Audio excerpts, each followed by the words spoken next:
This is a video lesson for session 4 in our book club. So last time we read session 3 pages in our book club books and identified and located details of minor characters, but we also analyzed the impact the minor characters have on the main character. So today we are going to infer character traits by looking at character actions. I'm going to read your session 4 pages if you haven't already, and you're going to complete your session 4 mini lesson application handout, whether on paper or digitally. So you're going to need your book club book, your session calendar. So here we are on session 4, next to last box on the top row, and your handout or the digital Google form that's attached to this assignment. So we're going to take a look at some examples of character actions and try to decide if we can come up with a character trait based on their actions. So there are a couple of character traits that are attached to this assignment. If you don't have your list at home, you can pull that out and pause the video right now and get your list and have that handy, or you can just think up words off the top of your head that would describe the character actions we're about to look at. So we have Eddie sat on the edge of his seat all through the horror film and jumped every time he heard a scary noise. So we're looking for personality traits, not emotions or feelings. So it would be easy to say that Eddie is scared, but this is one moment in time. We're talking about the personality of the type of person that would be super terrified all the time whenever they watch a movie. So we're looking at cowardly or fearful as opposed to just scared, which is an emotion. So he is, I don't know, I'd say cowardly because it's a scary movie. It's not like it really requires bravery to get through it.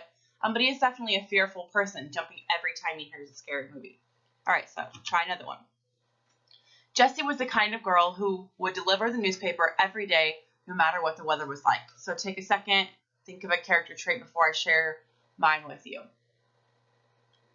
Okay, I would say she's dependable and reliable. So you can depend on her no matter what the weather's like to get the paper delivered to you at the same time, and you can rely on her to do the same thing. Okay, Jasmine never raises her hand in class.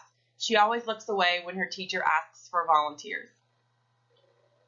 So the obvious word would be shy, but again, I'm using my vocabulary list of character traits and trying to, go away from those really lower level easy words. So I went with passive. So passive means she's not, aggressive. She doesn't go out and raise her hand. She kind of shies away from that. She's humble. So maybe she's smart and she knows the answer, but she doesn't want everybody to know she's smart. Or she's reserved, which is kind of another fancy way for saying shy. Ryan can't get along well with his family. He's always arguing with everyone. So take a second and think of what word you would use to describe this kind of person's personality. Okay, I said he's difficult or argumentative, right? If he's always arguing, he's argumentative.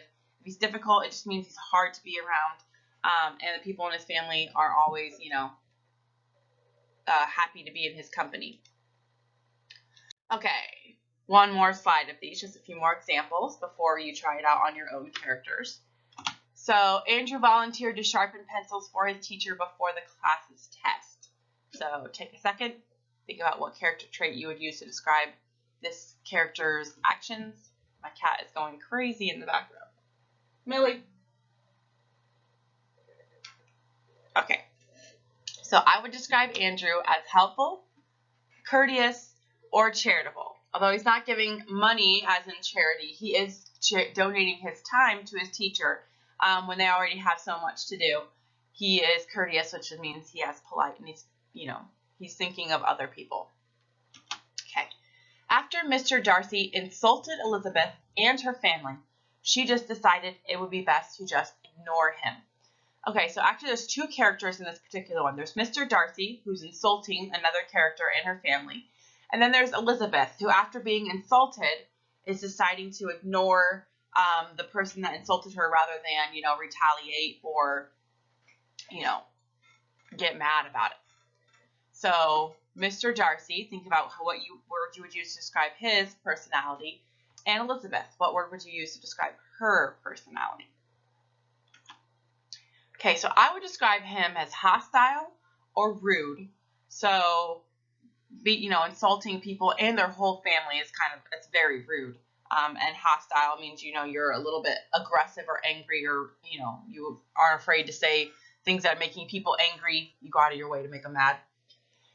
And I would describe Elizabeth as being upright and admirable. So, instead of going and stooping to his level and insulting him or getting revenge on him, she uses her morals and she decides to take the moral high ground. She's admirable for her actions and, just moving on and cat and not letting him get to her. All right, last one. Luke plotted revenge on his older brother for switching his favorite sandwich and his lunch with moldy meatloaf. Well, I personally would be really mad if someone messed with my food. So I could definitely, not blame this guy if he wanted to be vengeful or spiteful. He might not be that way in all circumstances, but his actions certainly show that he, would act out of spite to anger his brother, just because also kind of petty. I would just tell my parents and let them deal with it. But he is going to go do something to him out of spite, and he seems to be vengeful. Okay, so we just looked at a whole bunch of different actions and what they tell you about the character. So now you got to do the same with your character by kind of flipping back through. No, I guess I had another one. We'll skip that.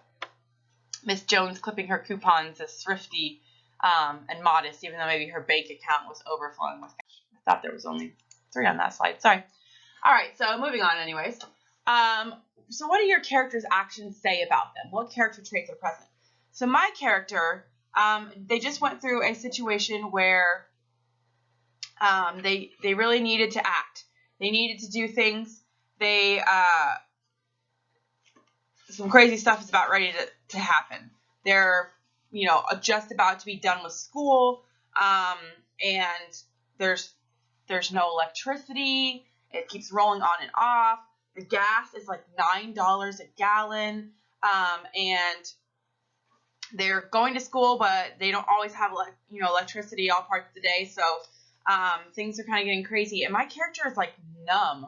She is not reacting to any of this in any sort of way that you would think characters would react to. So her actions are showing that she's she's a non-reactive person. She is not cowardly, but not brave in any sort of way. She's just sort of indifferent. She's an indifferent kind of person. So she just really goes with things and takes things as they go. And, she doesn't know if things are going to return to normal. She's not letting it get to her, and she's not letting it bother her. So you're just looking at different actions that your character has and different character traits that you can pick based off the way your character behaves in certain situations in your book. So you have your mini lesson application handout, either the paper or the digital. So you can do 2 minimum on either copy. And the third one is an optional. So if you can find a third character trait that would describe your character, that's awesome. If not, then you don't have to worry about it. So you're going to do 2 of these. Choose a character trait to describe your character. So you can use the list that I attached to the assignment or the list that I sent home in your binders. And then you're going to tell me what actions, using text evidence, complete sentences, what things did your character do in the story that would help you to show that character trait you listed. So we are just looking at actions. We're going to, in future sessions, look at their speech, look at their thoughts. But in this one, we're looking at what they do. What does your character do that helps to show you their personality? So you're going to choose 2 traits, and you're going to talk about the actions that helped you show both of them. You can do a third one. It's optional, like this one. Third one here on this sheet is optional. And on the digital form, there's a third one that's optional. It's not required to move on and submit your assignment. But you can go ahead and analyze your character based on the actions that they do. So in this lesson, you took a closer look at how character actions reveal personality traits, how things that people do will help reveal to you what kind of personality they have. As always, if you have any questions with this assignment, you can go ahead and give me shoot me an email and ask me any questions you have, or you can comment a private or a class comment on the Google Classroom assignment. So again, make sure you have your pages read up to session 4, and make sure that you are analyzing your character actions and deciding what kind of personality traits they show about your character. Have a nice day.